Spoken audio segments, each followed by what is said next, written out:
ब्रह्मा जी की नाभि कमल में खिला कमल का फूल, फूल में विराजमान विष्णु भगवान।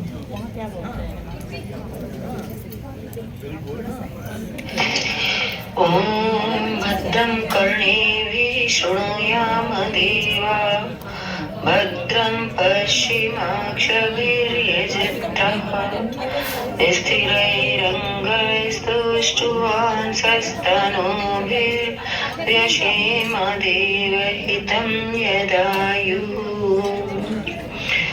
ॐ स्वस्ति न इन्द्रो वृद्धश्रवः, स्वस्ति न पूषा विश्ववेदः, स्वस्ति नस्ताक्षयो अरिष्टनेमिः, स्वस्ति नो बृहस्पतिर्दधातु। ॐ शान्ति शान्ति शान्तिः। चारों तरफ अंधेरा, बीते हजारों साल, बीते लाखों साल। ब्रह्मा जी ने चाहा रोशनी हो, ब्रह्मा जी ने कहा और रोशनी हो गई। चारों तरफ बिखर गई रोशनी। बीते फिर कितने ही बरस, पूरा संसार मूक, बोलने की प्रथा ही ना थी, ना कोई वाणी, ना कोई शोर, सुनसान चारों ओर। ब्रह्मा जी ने कहा आवाज हो, खुला ब्रह्मा जी का मुख, प्रकट हुई उनकी जिह्वा से माता सरस्वती, हाथों में वीणा का श्रृंगार किए हुए।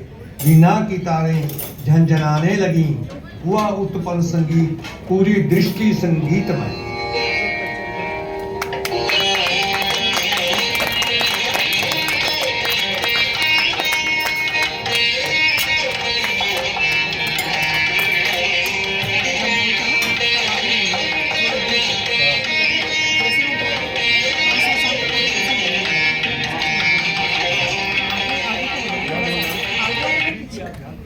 पक्षी चारों ओर चहचहाने लगे, जंगली जानवर मिमियाने लगे, मानव की भी फूंक निकल गई।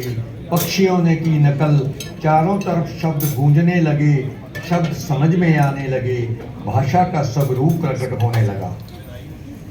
प्रेम लीला में विलीन क्रॉच पक्षी तालाब के किनारे, शिकारी का तीर लगा, हुआ जख्मी, नर क्रॉच पक्षी गिरा, मादा क्रॉच भी बिछो में उसके ऊपर आ गिरा। आहत हुआ वाल्मीकि का मन, मुख से निकला श्लोक, संस्कृत भाषा का हुआ उद्गम। मां निषाद प्रतिष्ठानम वंगम शाश्वती समा, यत् क्रौंच विधुनादेकं भरी काम मोहितम। हे दुष्ट, तुमने प्रेम में मग्न क्रौंच पक्षी को मारा है। जा, तुझे कभी भी प्रतिष्ठा की प्राप्ति नहीं हो पाएगी और तुझे भी वियोग झेलना पड़ेगा।